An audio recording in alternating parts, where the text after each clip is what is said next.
Oi pessoal, tudo bem? Hoje para mais um Direito com Elas. Hoje não vou dar continuidade ao nosso mini curso de Direito de Família para falar de um assunto que tem sido colocado pela mídia, colocado por alguns colegas, alguns alunos me perguntando inclusive, que é o caso da alienação parental em tempos de coronavírus.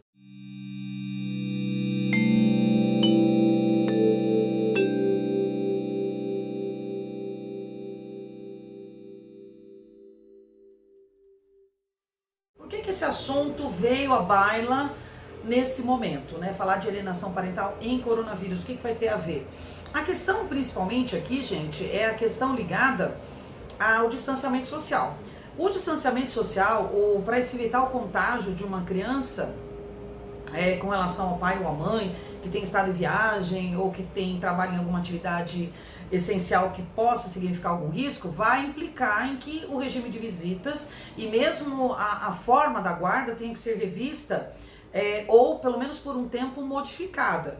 E isso vem gerando aí a ideia de que a proibição do pai ou da mãe de ver o outro genitor seria uma ideia de alienação parental e não, na verdade, uma proteção com o menor. Isso é uma questão delicada, gente, que talvez tenha que ser analisada e resolvida pelo juiz. A gente tem a lei de alienação parental, a lei 12.318 de 2010, que inclusive está sendo questionada lá no Senado, no Congresso. A gente comentou isso em um outro vídeo aqui no Direito com Elas, que é uma lei que está sofrendo algum tipo de questionamento. Ela pode até mesmo ser revogada, o que seria um absurdo, mas a gente tem esperança que isso seja revertido lá no Congresso. Por enquanto está tudo meio parado, o país está parado, o mundo está parado, né, gente? Mas os comentários, eu separei aqui para vocês um trecho de uma decisão que fala a respeito do distanciamento social.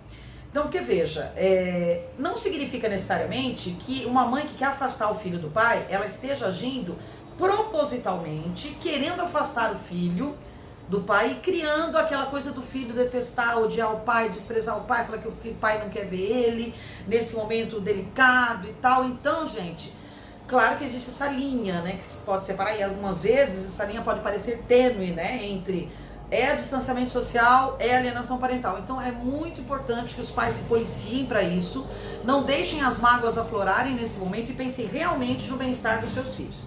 Então o primeiro caso daqui separei aqui para vocês no meu note, um caso decidido pela 7ª Câmara de Direito Privado. Qual foi a situação aqui? Vou ler para vocês.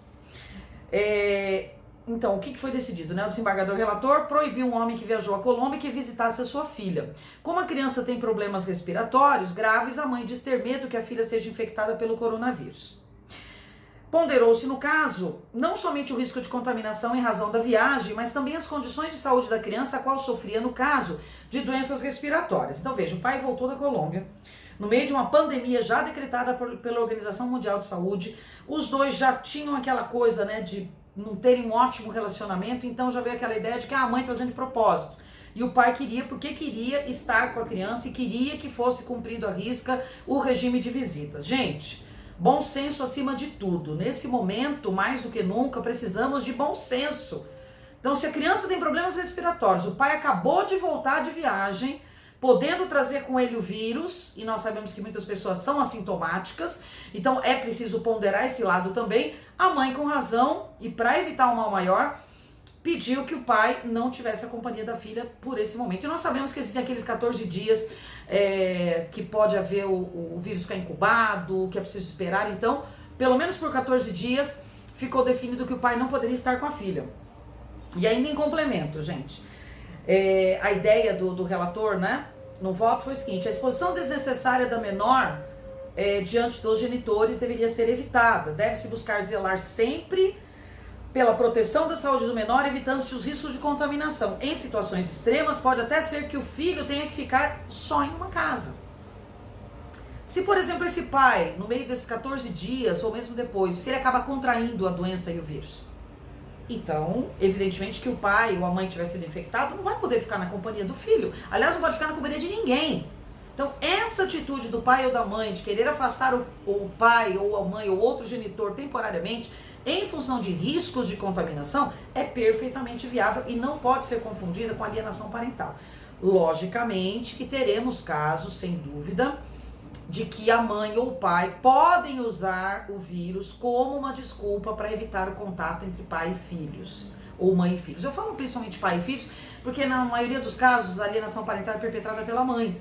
Então existe infelizmente, essa estatística comprovada. Mas existe também do outro lado. Então, nas duas situações, pode haver, como é que tem que ser analisado? O contexto de cada situação. Então, no momento em que você aceita entrar com uma ação, que nem essa ação foi proposta, né? Você tem que analisar como advogado se é o caso realmente de se impedir que exista um risco de contágio, de contaminação para preservar a criança, ou se está havendo ali alguma ideia de querer fazer uma alienação parental. Então, esse é um caso que tem que ser visto com muito cuidado. Numa outra decisão, gente, uma outra juíza em São Paulo decidiu o seguinte, ó. Foi negado o pedido de busca e apreensão. Veja que o pai entrou com busca e apreensão de menor para ter o contato com a filha, para passar o final de semana com ele. A juíza de São Paulo, Paula Navarro, determinou que a filha permaneça pelo prazo de 14 dias sob os cuidados da genitora. O pai também tinha vontade de viagem. Nesse período, a criança deve permanecer em isolamento total e eventual descumprimento da ordem acarretará na inversão do regime de convivência em favor do genitor. A mãe deve ainda zelar para que o contato remoto entre pai e filha seja mantido em todo o período por meios digitais. Ou seja, nós temos possibilidades para poder manter esse contato de outras maneiras. Existem essas chamadas virtuais, essas reuniões virtuais. Então existe a possibilidade de manter o contato por telefone. Então, gente, existem possibilidades de você permanecer em contato, não necessariamente com a presença física, mas com a presença de alguma forma. Então, o que não pode, e aí não se confundir com alienação parental, é exatamente a ideia de preocupação, de preservação da criança e do menor, e não o evitar-se o contato. Isso é possível. No outro caso também, o pai entrou com um pedido alegando que a mãe estava tendo conduta de alienação parental, que estava impedindo ele de ver a filha, justificando com isso o risco de contágio. Então, preciso tomar muito cuidado, né? Às vezes o pai quer imputar à mãe alienação parental por uma mudança de guarda, e não existe alienação parental alguma. Esse é um dos motos que está querendo, que estão motivando aí a mudança na lei de alienação parental, gente. Então, muita consciência de ambos os lados é preciso observar, né? A lei fala em preservação, em primeiro lugar, da sanidade mental e psicológica do menor, e não a preservação do direito dos pais. Claro que o direito dos pais deve ser preservado, mas em primeiro lugar, o melhor interesse do menor, como está previsto no ECA. O que é melhor para a criança neste momento? Então vamos estimular o contato entre os pais, com certeza. A conversa é a melhor solução, é manter o diálogo, mas acima de tudo, verificar o que vai ser melhor para a criança e tomar muito cuidado, tanto mães quanto pais, na alegação de uma alienação parental. Os pais, para não se precipitarem alegando alienação parental, quando na verdade existe a ideia de preocupação com o filho, e pelo lado das mães, de não perpetrar neste momento uma alienação parental, dizendo para o filho que o pai que não quer ver ele e que não é por causa dessa pandemia do coronavírus. Então, dos dois lados há que se ter o cuidado, há que se preservar, as mães e os pais se policiarem para não terem condutas de alienadores, e sim condutas de pais que devem proteger os filhos. Esse deve ser o primordial. Não pensem que os juízes vão simplesmente chegar, receber os pedidos, o pai vai falar, por exemplo, quero ver minha filha, e o juiz, de forma inopinada, ou só porque está lá na sentença que definiu a guarda, ele vai dizer, não, o pai tem o direito. Ele não vai fazer isso. Isso seria uma irresponsabilidade do juiz.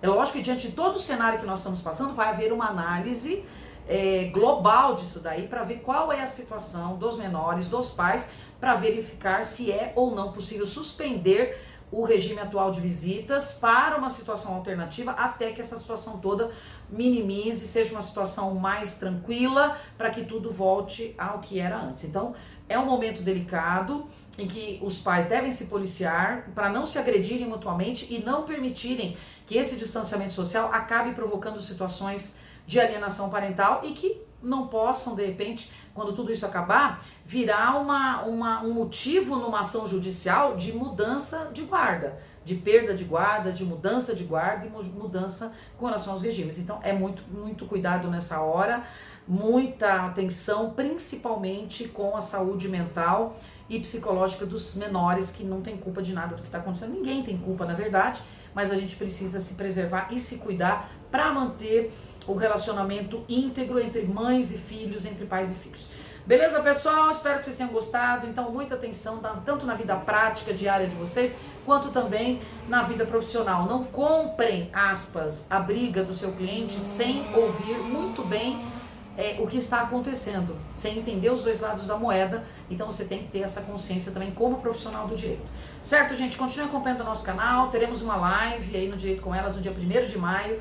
Mais informações a gente vai dar nas próximas aulas. E o nosso canal está prestes a chegar aos 10 mil inscritos. Então contamos com vocês para alavancar os nossos inscritos e chegarmos aos 10k, ou seja, os 10 mil inscritos aqui no nosso canal Direito com Elas. Beleza, pessoal? A gente tem um encontro marcado na semana que vem para mais uma aula do nosso mini curso de Direito de Família aqui no Direito com Elas. Um beijo e até lá!